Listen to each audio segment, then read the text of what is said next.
Halo teman-teman semua, perkenalkan kita dari KKN PPM Universitas Padjadjaran tahun 2020. Di video kali ini kita akan bahas mengenai serba-serbi KKN.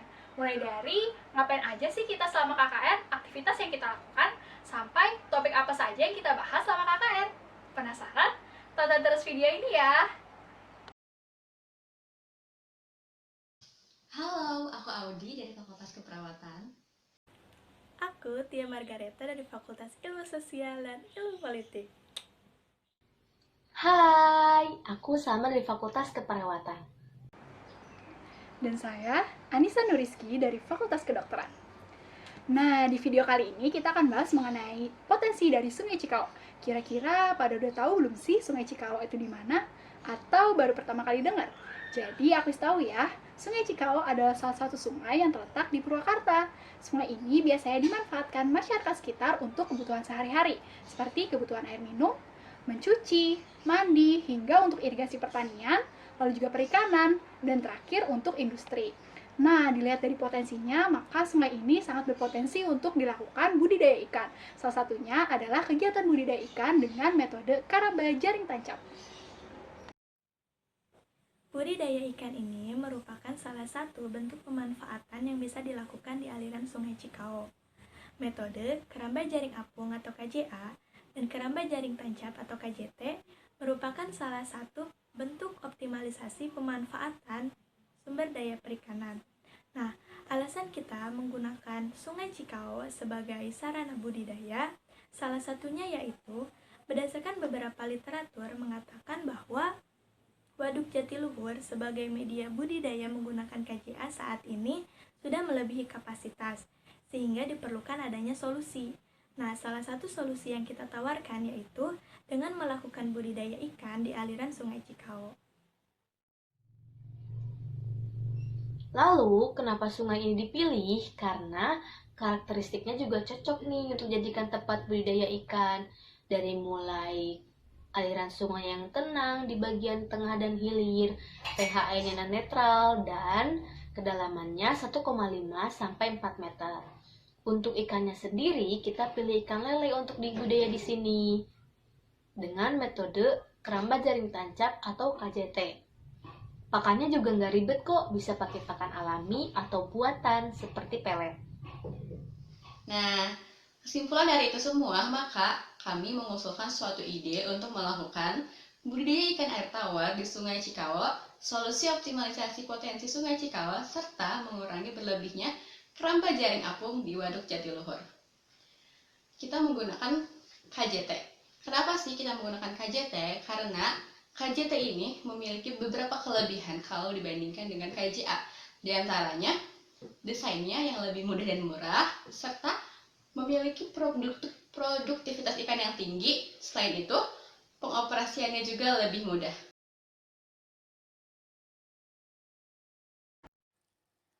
Aku memulai kegiatan KKN virtual ini yaitu dengan mengikuti pembekalan KKN yang dilakukan oleh dosen pendamping lapangan atau DPL. Setelah itu, aku menjadi anggota dari tim kecil yang berjumlah 4 orang. Di sini kami mengerjakan tugas secara bersama-sama, mulai dari menentukan judul topik KKN, kemudian melakukan tahapan sosialisasi, sampai pada tahapan pembuatan laporan kelompok. Kegiatan KKN ini mengharuskan kita untuk berdiskusi secara daring, mulai dari diskusi dengan DPL, sampai dengan diskusi kelompok secara mandiri.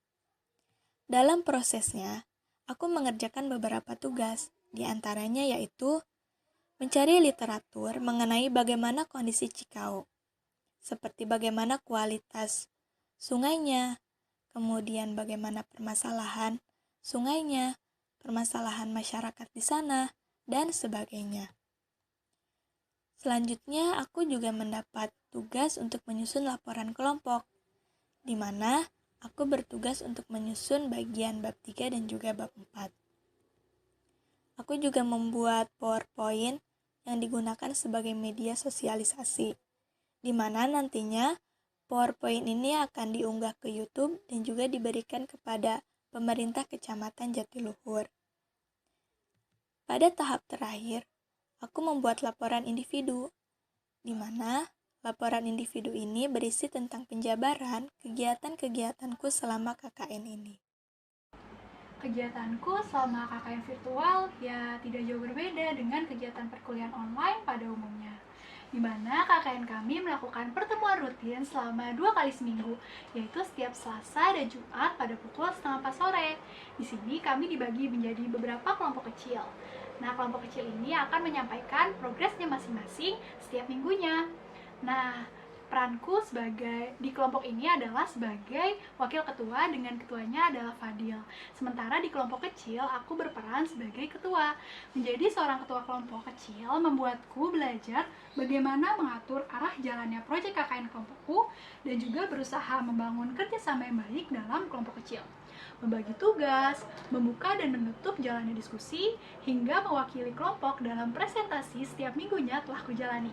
Hingga pada akhirnya saat penyusunan laporan akhir, aku berperan sebagai untuk menyelesaikan dari laporan kelompok. Nah, cerita dariku tentang KKN, jadi waktu itu setelah pembagian topik dan anggota kelompoknya siapa saja, waktu itu aku sempat merasa khawatir dan takut untuk menjalani KKN. Karena berhubung pandemi corona, semua kegiatan KKN tahun ini dilaksanakan secara virtual. Gimana sih caranya kita melaksanakan kuliah, apalagi kuliah kerja nyata, tapi dilakukan secara online? Pasti waktu itu bingung dong dan gak tahu mesti gimana. Nah, tapi setelah pertemuan pertama waktu itu, saat pembekalan KKN bersama dosen pembimbing lapangan, kita diberi arahan, wejangan, dan lain-lain. Ternyata, walaupun KKN-nya virtual, tapi tetap seru, asik, dan jadinya tidak terlalu sulit karena semuanya dilakukan secara online dan bisa dilakukan di rumah masing-masing. Nah, biasanya kita melakukan KKN ini di hari Selasa dan Jumat. Nah, di sana kita bahas target kita selanjutnya apa, dan kita juga bahas progres setiap harinya kita bagaimana. Tuh. Nah, untuk di kelompok ini, aku mengajukan diri sebagai bendahara, dan di kelompok kecilku, aku mendapat bagian tugas mencari isi materi untuk dituangkan di poster dan dituangkan di PowerPoint presentasi sosialisasi. Nah, di kelompok KKN ini juga aku membuat channel YouTube khusus untuk KKN yang nantinya akan diupload video-video sosialisasi dan video-video tugas KKN kelompok aku. Pokoknya seru banget deh KKN kali ini walaupun secara virtual.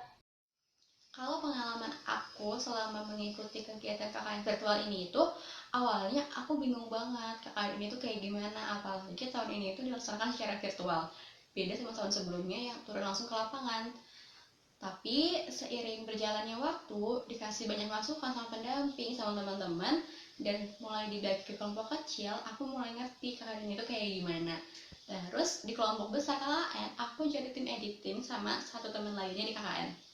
Tapi kalau di kelompok kecil itu, aku mengerjakan beberapa tugas yang nantinya akan dikumpulkan sebagai hasil akhir untuk KKN ini yang diminta sama universitas. Jadi waktu itu pertama aku setelah pembagian tugas itu aku pilih untuk mengerjakan poster yang waktu itu lumayan banyak dapat revisian kecil, kayak misalnya pindahin posisi nama jadi ke atas, terus tambahin contoh foto HJT dan lain-lain, sampai akhirnya poster itu di ACC. Ini poster yang aku bikin. Nah, selain bikin poster, aku juga mengusulkan untuk aku yang bikin video sosialisasi KKN, karena aku lumayan bisa untuk editing video.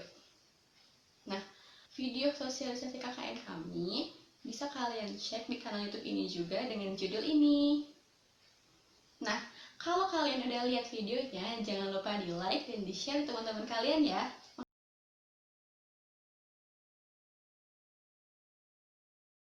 Dalam pelaksanaannya, aku merasa bersyukur sekali bisa dipersatukan dengan tim ini. Karena lewat KKN ini, banyak sekali pembelajaran dan juga pengalaman berharga yang aku dapatkan. Maka, terkhusus untuk kalian, tim kelompok KKN ini, dan tak lupa pula para DPL, terima kasih aku ucapkan sebesar-besarnya. Salam sukses untuk kita semua. Terima kasih. Terima kasih, dadah. Dadah! Dadah!